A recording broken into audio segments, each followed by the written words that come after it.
Good morning. આજરોજ સુરત સુધરાઈ કામદાર staff તરફથી યુનિયનના હોદ્દેદારો અને કારોબારી સભ્યો જહાંગીરાબાદ ખાતે રાંદેર ઝોનમાં જહાંગીરાબાદ ખાતે આવેલ દબાણ ડેપોની મુલાકાતે આવ્યા છીએ. અહીંના સ્ટાફ તરફથી અમને એક રજૂઆત મળી હતી કે આ જે દબાણ ડેપો છે એ 1 વર્ષ પહેલાં અહીં પાલ ખાતેથી શિફ્ટ કરવામાં આવ્યો. એ 1 વર્ષ વીતી ગયું, એક આખું ચોમાસું વીતી ગયું, છતાં આ દબાણ ડેપો ખાતે સ્ટાફ માટે જે સુવિધાઓ હોવી જોઈએ એ કોઈ સુવિધાઓ નથી. પહેલામાં પહેલું તો ઓફિસની જે સુવિધા હોવી જોઈએ કે જેનાથી આ વહીવટી સ્ટાફ કે જે કામગીરી કરવાની છે એ લોકો પણ અહીં કોઈ કામગીરી બેસીને કરી ન શકે એવી એક પરિસ્થિતિ છે. એના કરતાં સૌથી વિશેષ પીવાનું પાણી અને કુદરતી હાજત માટે. કુદરતી હાજત તો માણસને ગમે ત્યારે જવું જ પડે પેશાબ પાણી કરવા માટે, પરંતુ આ આખા ડેપોમાં એની ક્યાંય સગવડ નથી.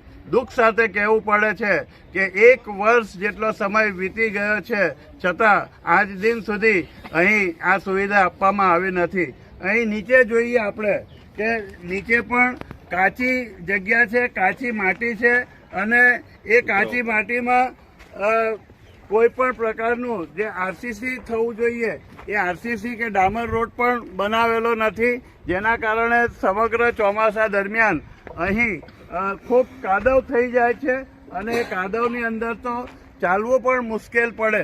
એટલું જ નહીં, પરંતુ આ જે ડેપો છે એ ડેપોની જે દિવાલો છે ચારે બાજુની એ દિવાલો પણ નીચી છે.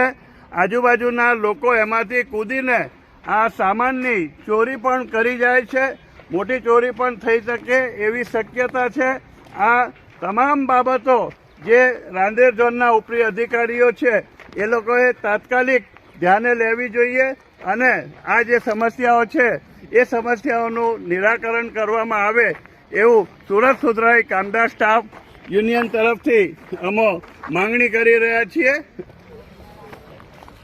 અમે આશા રાખીએ છીએ કે રાંદેર ઝોનના ઝોનલ ચીફ શ્રી, કાર્યપાલક ઇજનેરશ્રી આ બાબતે ગંભીરતાપૂર્વક વિચારણા લઈ ને અંગત રસ લઈને આ કામને તાત્કાલિક ધોરણે હાથ ઉપર લઈ અને કર્મચારીઓને જે મુશ્કેલી પડી રહી છે એ તમામ મુશ્કેલીઓનું નિરાકરણ લાવે. લાઇટની પણ હજી અત્યારે જ સુવિધા થઈ છે, એટલે રાત્રિ દરમિયાન લાઇટ ન હોવાને કારણે પણ ખૂબ મુશ્કેલી પડતી હતી. તો આજે આ જે રજૂઆત મળી છે એ અંગેની અમે આજની રજૂઆત રાંદેર ઝોનના ઝોનલ ચીફશ્રી અને કાર્યપાલક ઇજનેરશ્રીને કરી રહ્યા છે. એવું તાત્કાલિક આ અંગેનું નિરાકરણ લાવે એવી અમે આશા વ્યક્ત કરીએ છીએ. અહીંયા જે પાલ ડેપોથી જે દબાણ ડેપો અહીંયા શિફ્ટ કરવામાં આવ્યો છે ત્યાં કોઈ સુવિધા નથી અને લાઇટ પણ હમણાં જે મૂકી છે એ પણ અપૂરતી છે. આગળ આજુબાજુની દિવાલ પરથી ચોરો આવીને અમુક સામાનની ચોરી પણ કરી ગયા છે એવું અહીંયા સ્ટાફનું કહેવું છે. તો તાકીદે અમારી આ રજૂઆતને ધ્યાને લઈ તાકીદે આ બાબતે યોગ્ય પગલાં ભરવા અમારી રજૂઆત છે.